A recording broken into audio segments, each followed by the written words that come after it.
to the AP Pro Football Podcast. I'm AP lead NFL writer Rob Maaddi. Our guest this week, Philadelphia Eagles running back DeAndre Swift. He's coming up shortly. The Eagles fell just short in the Super Bowl last season. They lost 38-35 to Patrick Mahomes and the Kansas City Chiefs. The Eagles last year had the fifth best rushing offense in the NFL. Of course, they got Jalen Hurts, who could do everything at quarterback and run the ball, but Miles Sanders led the way, 1,200 yards on the ground. However, the Eagles let Miles Sanders walk away to Carolina in free agency, and instead they went out and signed Rashad Penny and traded for DeAndre Swift. They got him from the Detroit Lions. DeAndre had 2 carries for 24 yards in a preseason opener at Baltimore. Eagles lost 20-19. We saw that burst. He had one 22-yard run. The Eagles now are paying all of their running backs less than Carolina is paying Miles Sanders.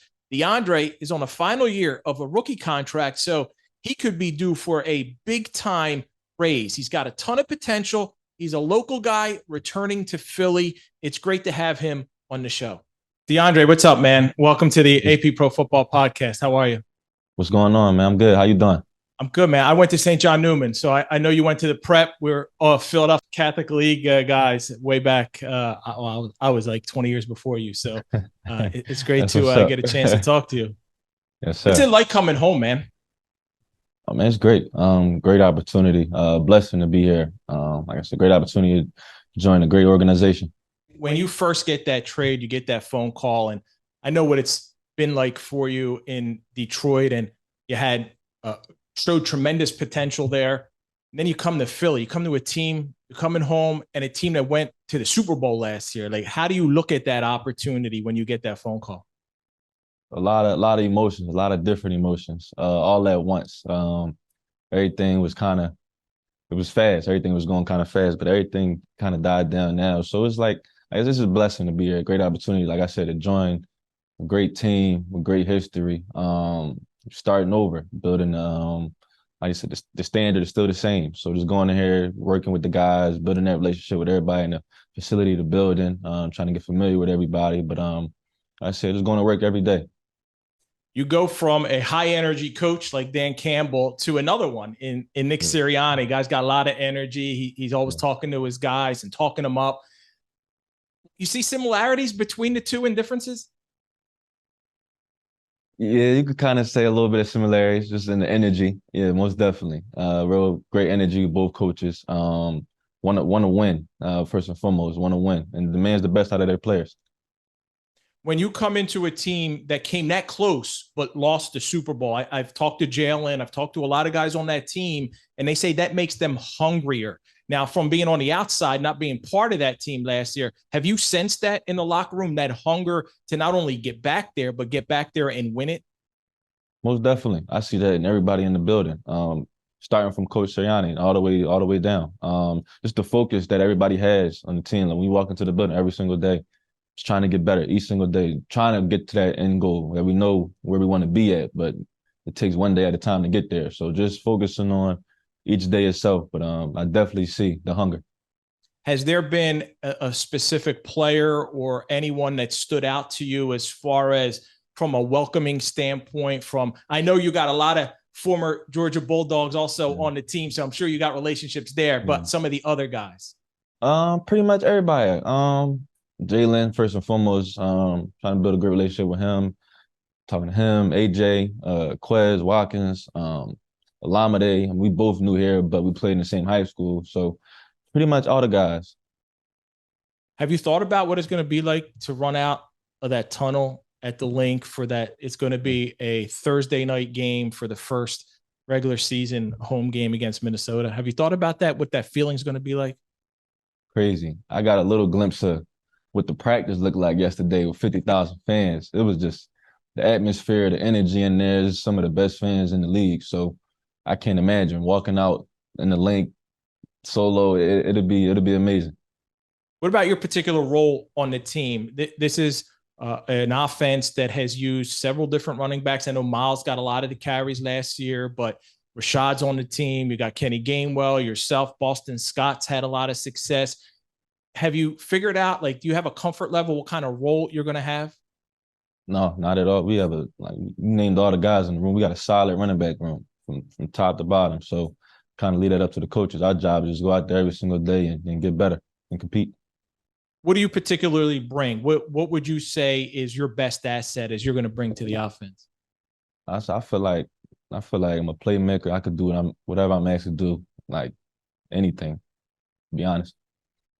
You've had some success catching the ball too out of the backfield, and this is a team that's not going to be shy about doing that, right? Throwing a little bit, coming out of the backfield, whether you're running the ball, whether you're carrying the ball, whether you got a block, whether you're going to catch the ball. Is there an area that you focus in on and say, all right, I got to do this, that, or the other to get better here, get better there? Or is it just totality? Kind of want to work on everything in one. Trying to improve each year. But I've kind of work on the receiving aspect, stuff like that a little bit more because I know that's what kind of can separate myself. So I try to work on that a little bit more, but want to make sure I'm balanced in every aspect of my game. DeAndre, how do you work on that? Is that a matter of like after practice, staying there? Is it on the jugs? Like, what do you do? Is it a film study? Is it in the room? Like when you try and separate yourself from that aspect, how do you work on that to get better? Like everything, jugs every single day at the practice, but film room starts like releases, noticing coverage after the snap, pre-snap, eliminating different things, trying to be able to play fast, even taking tips away from the receivers in the building and how they do different stuff, how they avoid and stuff like that. So just trying to implement everything. When you come into this team at this particular time right now, and you look around and you see the talent that they have, and you see Jalen and the success he had last year, even on the offensive line, right? Jason Kelce been to All-Pro, been to Pro Bowls. Do you feel like it's easier to not have to be that guy, not to be the person that is the entire offense? Like you can just fit in? You can put it like that because it's a lot of guys on the offense. You got a lot of guys. So it's I feel like you playing together collectively as one, it just make it easier for everybody. I didn't even mention the receivers. AJ's going to want his, right? Devontae's going to, you got the tight end, you got Dallas Goedert. So you got, it's only one football, DeAndre. Yeah. You're going into your last year, right, of a contract. There's been all this talk about running backs. And I talked to Le'Veon Bell about this and different guys and what that's like. Have you thought about what it looks like for running backs in the NFL as far as getting paid? I mean, not really kind of sit back and wait till my time comes to kind of deal with it. But as I sit back and watch other guys' situations, it's sad to see when you go out there and do what you're asked to do and produce and things like that, and then don't get compensated for that. So it's kind of like it is what it is type of situation right now as far as the position. Like I said, I can't really say too much about it because I'm not involved with that yet. So, yeah. How cool is it? I mentioned the Georgia Bulldogs. How cool is that, man, to have so many teammates like the Philadelphia, Georgia up north? It's crazy. It's crazy. That goes to show the type of program that Kirby has at Georgia with him and his staff and how they prepare these young men for the next level. I know the Eagles had some familiarity with you, obviously being right there in Philly in the backyard. You met Howie Roseman. Do you even remember meeting him when you were in high school at the prep? I do. I was young, and then we actually had a couple practices at the in the NovaCare facility when we were going to state championships and stuff like that. We practiced in the indoor. So I remember being around the facility and things like that. Tell me about your partnership with Pepsi Zero Sugar. What are you doing with them, and what kind of inspired you to join that campaign? Being the number 0 for this first year NFL players are allowed to wear the number 0. So I just feel like it made sense, especially with Pepsi being the official 0 of the NFL. And partners and with them, we're going to give away jerseys, number 0 jerseys to fans this year, and as well as some tickets to fans that have never been to NFL games. So we got a lot of cool stuff going on throughout the season. Does number 0 make you feel faster? It do put like an extra little, give me a little umph to my game. But no, just being in single digit, is good, exciting. What is it about Philly that, like, you grew up there? I grew up there. I don't live there anymore, but I know what that fan base is like. But I also know what people there are like when you win and how that prepares you. How did it prepare your mindset to be able to tackle anything in life, not just football, but to take on anything that comes your way. Like you said, just give you that mindset from when you're young. You growing up in that type of environment in Philly. I mean, you know, from familiar with the area, so you know how it kind of is. Just give you that tough mentality, that go to work every single day mentality, grind it out, earn everything. And that's kind of what the fan base is too. Like it's great.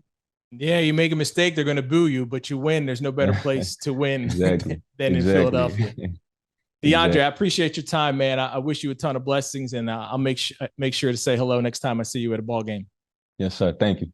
We're heading into week 2 of the preseason games. Of course, most starters, they don't get much action, if any at all, in the preseason games. That's why we've seen an increase in all of the joint practices. That's where the starters get their reps. But the games are important for the backups to get some playing time. And really, the guys who are fighting for roster spots, they're fighting it out, battling it out during these exhibition games. Now, we did see the rookie quarterbacks, the first-round picks. Bryce Young went number 1 to Carolina. C.J. Stroud went number 2 to Houston, and Anthony Richardson, who went number 4 to Indianapolis. They all played. They made their preseason, their NFL debut in week 1. All 3 of them kind of struggled. Stroud threw a pick. Richardson threw an interception. Young, he got knocked around a little bit. Didn't get much help from his offensive line, but their stats don't really matter. It's the first preseason game. Anyone who tells you that they can judge what these young quarterbacks can do over the course of their NFL career based on the first preseason game doesn't know football. Bottom line. That's it for this week. Thank you to DeAndre Swift, and thank you for watching the AP Pro Football Podcast on YouTube.